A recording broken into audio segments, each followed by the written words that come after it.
안녕하세요. 안현 선생입니다. 오늘은 정말 핵심적인 내용이에요. 정말 중요한 내용이고, 제 생각에 여러분들 자녀들이 다녔던 어떤 학원에서도 이런 설명은 해주지 않았을 거라고 생각합니다. 왜냐하면 제가 가르쳤었던 애들, 저희 학원에 왔었던 애들한테는 시간이 되면 다 모든 학생에게 이 제일 등록하고 할 때에 이 이야기를 제일 먼저 해줍니다. 그래서 이 이야기를 해줄 때마다 한번 물어봐요. 이런 설명 들은 적 있니? 설명 들은 적 있니? 꼭 물어봐요. 근데 이런 설명 받아봤어요 라는 말을 하는 학생이 지금 12년 동안 한 명도 없었어요. 단 한 명도. 이게 정말 저는 수학 실력 향상의 핵심이죠. 왜? 여기 써있잖아. 향상의 구조. 사실 내용은 정말 간단해요. 결과는 이 세상 모든 선생님과 이 세상 모든 어머님과 아빠, 관심 있는 아빠들이, 이 세상 모든 학생들이 다 그 결론은 다 알고 있어요. 근데 그거에 대한 구조를 설명해 준 적은 없죠. 구조도 사실은 정말 복잡하거나 그런 게 아니에요. 정말 간단한 구조예요. 하지만 어떤 왜에 대한 생각을 하지 않고 결과만 시킨다고 해서 그게 효과적으로 작용하지 않기 때문에, 학생도 사람이잖아요. 어떤 유기적인 생각을 하는 학생들이 하기 때문에 어떤 내용, 왜에 대한 것을 가르쳐 주고 시작하는 것이 필요하다는 거죠. 그렇게 아이들한테 어릴 때 제일 많이 사주는 책이 뭐예요? Why잖아요. Why. 요즘 How도 있다고 들었는데 사실 그렇게 저는 좋아하는 책은 아닙니다. 답을 다 알려줘 버리기 때문에 생각할 수 있지 않은 것 같아요. 그 만화책이. 제목은 Why인데 Why에 대한 답을 다 써놓은 거죠. 아이가 Why라고 생각할 수 있게 해준 게 아니라 Why에 대한 답을 써놓은 책이다 이거죠. 그래서 그 책을 살 때의 느낌이, 이걸 하면 아이가 생각을 하게 되겠구나 라고 생각했는데 결정적으로 보면 그 책에다 답을 다 써놓은 거죠. 그래서 저는 저희 아이도 많이 사줬지만 사실 지금 와서 후회는 하진 않지만 그렇게 좋은 책은 아니었다 생각합니다. 개인적인 생각입니다. 자, 수학 실력의 향상을 하는 그 구조, 향상되는 구조를 말씀드릴 거예요. 간단한 거니까 잠시만 보시면, 아니면 학생하고 정말 같이 보면 왜 엄마가 이렇게 하라고 했는지 학생이 깨닫게 될 수도 있기 때문에, 학생들, 특히 초등학교 저학년들, 초등학생, 중학생들 이제 똑바로 정말 공부할 생각이 없으면 사실 봐도 소용이 없는 거고, 나는 열심히 하고 있는데 왜 성적이 안 올라갈까? 내 공부 방법에 무슨 문제가 있나? 이렇게 혹시 생각하고 있는 학생이 있다면, 혹은 우리 아이가 그런 상황이라면 이 영상이 도움 될 거라고 생각합니다. 자, 수학 실력. 자, 그럼 일단 수학 실력 향상을 시키려면 수학 실력이라는 것에, 그죠? 실체를 알아야 되죠. 간단합니다. 자, 수학 실력이 좋다라고 하면 그 학생이 100점을 받는 학생이라고 가정합시다. 수학 실력이 아주 없다. 0점이라고 하죠. 여기에 가정은 시험을 칠 때, 그죠? 찍어서 맞힌 것과 학생들이 많이 이야기하는 실수로 틀린 것이 없다라고 가정합니다. 이렇게 가정하고 심플하게 이야기했을 때 어떤 학생이 80점을 받았습니다. 80점을 받았다라는 말은 해석을 이렇게 간략하게 할 수 있는 거예요. 80점까지의 문제는 내가 풀어서 맞았다. 여기 문제는 나는 못 푼다. 이렇게 생각해야 되죠. 근데 여기 핵심은 풀어서 맞았다지만, 그죠? 좀 더 첨언하면, 정말 혼자의 힘이죠. 혼자의 힘으로 처음부터 끝까지, 왜 찍어서 맞춘 게 아니기 때문에 풀어서 맞췄다는 거예요. 혼자의 힘으로 시험 시간에는 혼자 들어가니까. 혼자의 힘으로 풀어서 맞힌 것이고, 혼자의 힘으로 풀어낼 수 없다는 거예요. 이거를 난이도, 여기에 이 그림에 대한 난이도까지 복합적으로 표현해보면 난이도 하의 문제고 난이도 상의 문제죠. 그럼 난이도는 어떻게 되느냐? 맞힌 건 동그라미로 표시를 하면 난이도가 낮은 것, 점점 난이도가 올라가는 거죠. 그래서 자기가 맞출 수 있는 동그라미의 크기가 여기서 멈춘다는 거예요. 그러면 다시 여기서부터는 내가 풀지 못하는 난이도의 문제, 조금 어려운 것, 조금 더 어려운 것, 더 어렵고 더 어렵고 많이 어렵고 이런 상황이다 이거죠. 이게 수학 실력 80점 학생의 실력의 구조인 겁니다. 그러면 우리가 공부를 해서 수학 실력이 올라갔다 합시다. 자, 2달 동안, 4달 동안 공부를 해서 이제 90점이 되었다. 90점, 80점 학생이 90점이 되었다라고 하면, 그죠? 자, 80점의 학생이 90점이 되었다. 이 그림을 그려드렸으니까, 그죠? 이 그림도 금방 이제 여러분들이 그릴 수가 있죠. 아, 우리 아이가 원래는 요 정도 혼자의 힘으로 풀던 아이였는데, 우리 아이가 열심히 노력해서 이제 이 정도의 문제도 혼자 풀어낼 수 있구나. 그럼 실력이 올라간 거죠. 여기는 이렇게 컸었던 난이도가 다시 이제 이렇게 작아지겠죠. 왜? 실력이 올랐으니까 이제 이 정도 문제는 예전에 80점대 학생이 바라보던 이 문제의 난이도와 같아지는 겁니다. 이게 실력이에요. 그죠? 이게 실력이죠. 그러면 결과적으로 이제 실력이 올랐으니까 결과적으로 어떤 현상이 일어나서 실력이 올라갔냐? 쉽게 말하면 줄을 그어보면 좀 복잡해지긴 하는데 X 문제, 내가 못 풀던 문제가 원래는 이만큼 있지만 그 중에서 난이도가 낮은 문제부터 소화를 해서 실력을 올린 거죠. 결국 틀렸던 문제를 못 푸는 문제, 그죠? 난이도가 틀렸지만 난이도가 좀 낮은 문제부터 열심히 공부해서 이거를 풀어낼 수 있게 되었기 때문에 결과적으로 실력이 올라가게 되었다 이 말이죠. 그러면 이게 결과이기 때문에 실력 향상의 결과잖아요. 결과. 실력 향상이 올라간 건 결과니까. 그러면 이제 과정으로 넘어갈 겁니다. 과정. 그러면 이렇게 되려면 어떤 과정이 있어야 되느냐? 저는 4단계로 설명을 드릴 거예요. 자, 첫 번째. 자, 이거를 이제 조금 더 설명하자면 사실은 이게 쉬운 일은 아니기 때문에 제가 갈 길이 멀다라고 생각을 하고 여기서부터 이렇게 길게 그을게요. 자, 그러면 첫 번째 단계는 사실 이 이전에 있어요. 이 이전의 단계는 이런 물음표 단계죠. 내가 뭘 알고 뭘 모르는지를 확인하지 못한 상태예요.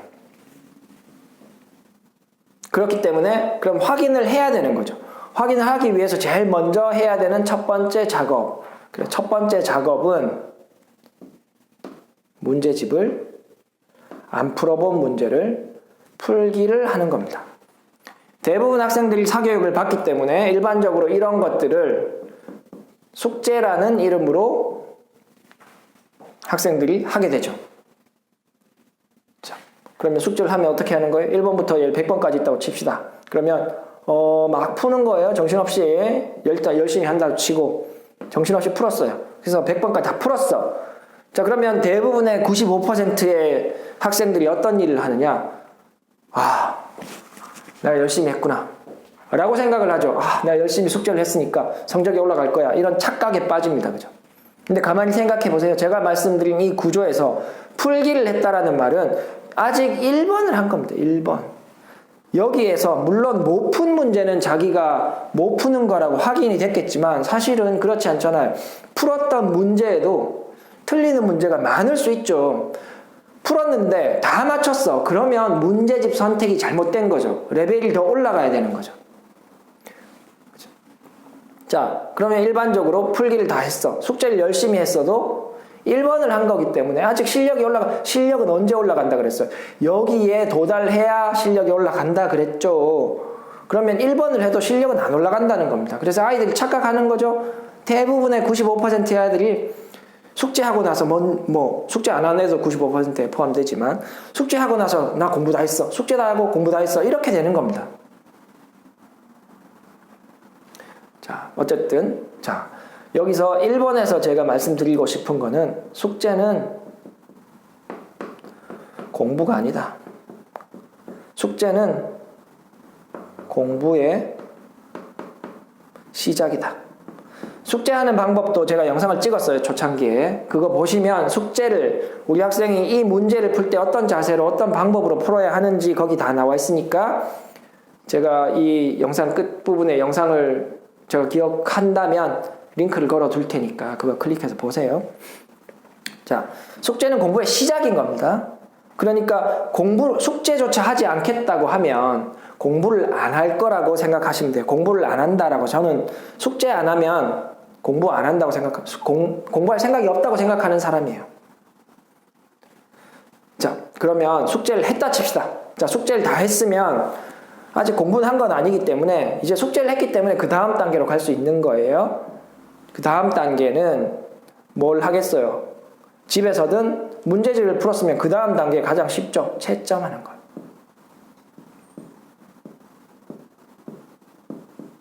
자, 동그라미 칠 때 기분 좋죠? X표 칠 때 기분 별로 안 좋겠죠? 하지만 채점의 묘미는 여기에 있는 거죠.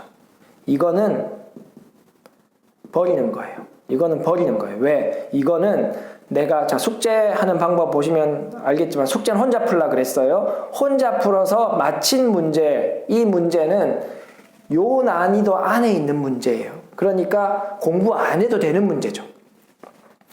숙제에서 틀린 문제, 혼자서 열심히 풀어왔는데 틀린 문제는 결국 이쪽 범위에 있다는 겁니다. 물론 난이도 선택, 문제집 난이도 선택이 잘 되었다면 이 문제들은 요 난이도 안에 있을 거예요.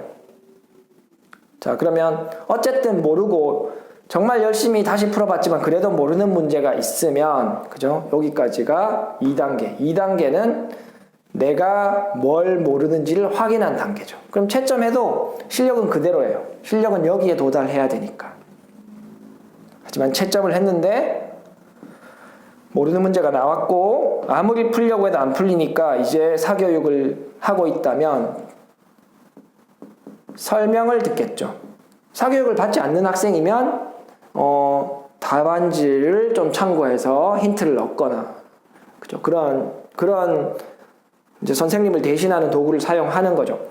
설명을 들으면 선생님이 이 문제는 이렇게 되는 거고 이렇게 되는 거고 이렇게 되는 거야 라고 설명을 칠판에 해주거나 노트에 이렇게 해주겠죠. 옆에 앉아서 소수 과정이면. 그리고 나서 선생님이 보통 이렇게 이야기합니다. 자, 다시 한번 풀어봐. 자, 선생님이 금방 풀어줬어. 선생님 완전 금방 풀어줬어. 졸지만 않았다면 흉내 내면 답이 나올까요? 아니면 답이 나오겠죠. 답이 나오면 선생님이 일반적으로 이렇게 해주잖아요. 그죠? 맞았네? 세모 쳐줍니다. 그럼 이 세모 쳐주고 학생은 착각 빠져. 착각. 어떤 착각이 빠지냐? 내가 풀었어. 내가 풀었어의 연장선은 다시 안 해도 돼.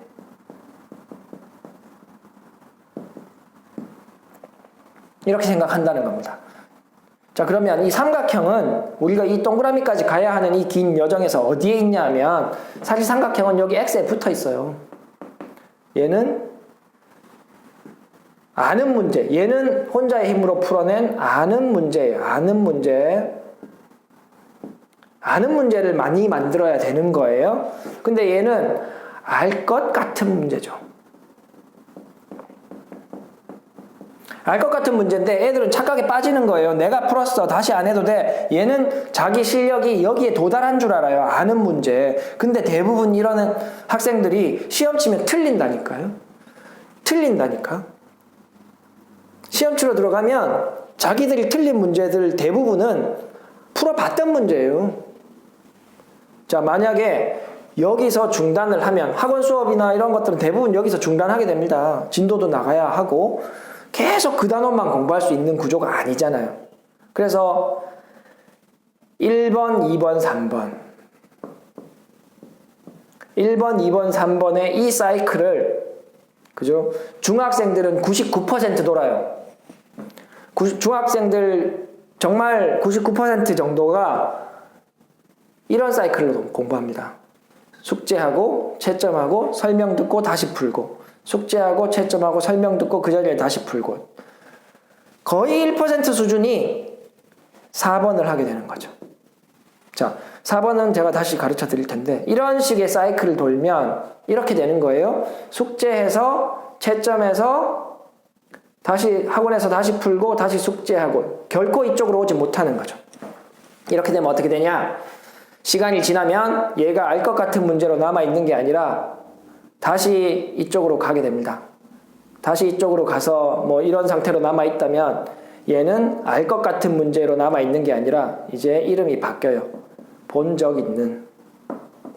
학생들 지금 이 영상을 학생들이 같이 보고 있다면 이 부분에서 가장 고개를 끄덕이겠죠. 아, 이 문제 봤는데 못 풀겠어. 아, 이 문제 또 봤는데 못 풀겠어. 왜? 4번을 안 했으니까. 제가 금방 말씀드렸는데 4번을 해야 돼요. 복습. 이거는 정말 고등학생 되어야 느끼게 되는 거죠. 왜? 중학생 중에 최상위권도 복습하지 않고 나오는 경우가 많아요. 기껏 심한 문제 한 문제 정도 나오니까 한두 문제 나오는 걸로 그 정도는 학원에서 하는 수준의 학원에서 앉아서 하는 이런 다시 풀기 수준으로 커버가 된다는 말입니다. 근데 문제는 고등학교 때는 절대 그렇게 되지 않는다는 거예요. 그래서 수학 실력을 정말 고등학교 때까지 안정적으로 중학교 때 최상위권이었다고 하더라도 안정적으로 유지하고 싶으면 반드시 이 과정이 필요하다. 틀렸던 문제를 다시 내 것으로 만드는 것. 다시 풀어보고 다시 풀어보고 정말 어려운 거 다시 이거 정말 잘 모르겠어. 다시 질문도 하고 그죠? 이랬던 문제를 주기적으로 시험 칠 때까지 복습해야 되는 거죠. 이렇게 해야 여기에 X표에 붙어있던 얘가 본인의 노력으로 여기에 올 수 있게 되는 거예요. 본인의 노력이라고 제가 강조한 이유는 시험 치러 혼자 들어가잖아요. 혼자 들어가서 풀어낼 수 있는 문제는 혼자 평상시에 풀어낼 수 있었던 수준을 풀 수 있다는 겁니다. 명확한 이야기죠. 혼자 낑낑거리고 풀었던 문제는 시험 치러 들어가면 낑낑거리고 풀어야 하니까 시간이 부족해지는 겁니다. 그래서 시험 들어가서 술술 풀어내려면 평상시에 술술 풀어낼 수 있는 수준의 이해도 안에 이 틀렸던 문제를 집어넣어야 되고 그렇게 하기 위해서 처음에는 조금 힘들게 풀었지만 두 번째 풀 때 조금 시간이 줄 수 있고 틀렸던 문제 세 번째 풀 때 좀 더 시간을 줄일 수 있고 그래서 정말 주기적인 복습이 필요하다는 거죠. 이 주기적인 복습을 하는 습관을 들이면 습관 그러면 수학 때문에 힘들어할 이유는 없는 겁니다. 자, 그래서 아마 제 생각에 20분 정도 찍은 것 같은데 좀 길지만 끝까지 봐주셔서 감사하고 그렇죠? 수학 실력을 높이기 위해서 여기에 제가 이 설명 드리면서 그죠? 어떤 심화책을 풀어라 이런 말씀 드린 적도 없고 어느 정도 선행학습 해라 라고 말씀드린 적도 없어요. 왜? 수학 실력은 그것과 상관없으니까. 이전에 영상에서 말씀드렸던 제가 그걸 먼저 업로드 할 거니까 수학 실력의 핵심 아니다. 그게 아니었죠. 선행학습을 통해서 선행학습을 하지 말라는 것도 아니었고 수학 실력의 핵심은 그죠? 혹은 수학 실력의 핵심은 어려운 문제를 풀어내는 쪽으로 공부를 시켜서 해야 된다는 것이고 그 어려운 문제를 풀어내려면 그죠? 내가 모르는 어려운 문제를 풀어내려면 이런 큰 사이클을 돌아야 한다는 겁니다. 지금 말씀드리는 거는. 그래서 1번, 2번, 3번 이거를 99%의 학생들이 이런 사이클을 돈다면 정말 1%가 되고 싶으면 이런 사이클을 돌아야 한다. 쉽게 생각이 되겠지만 정말 힘든 과정입니다. 정말 힘들어요. 이게 쉬우면 다 성적이 올라가겠죠. 근데 정말 대부분 적게 잡아도 90% 이상은 여기서 끝나요. 왜? 이게 힘들기 때문에. 시간이 오래 걸려서 풀어야 하는 어려운 문제를 내 것으로 만드는 게 가장 힘든 거죠. 숙제하고 치우는 게 제일 쉽고, 그렇죠. 그래서 오늘은 길게 말씀드렸지만, 정말 핵심적인 내용이라서 정말 주변에 친한 분들이 있다면 이 내용은 정말 공유되어야 된다고 생각하는 내용입니다. 그래서 구독하지 않으신 분들은 또 앞으로도 더 좋은 내용 올려드릴 테니까 구독해서 좋은 내용 보실 수 있게 되면 좋겠고 좋아요 눌러주시고 혹은 질문 있으시면 밑에 적혀있는 이메일로 질문해 주셔도 되고 몇 분 해주셨는데 그렇게 하셔도 되고 짧은 질문이면 댓글로 남겨주시면 제가 빨리 답변해 드릴 수 있도록 제가 최선을 다하겠습니다. 자, 오늘은 여기까지 하고 마무리 짓고 다음에 뵙겠습니다. 안녕. 핵심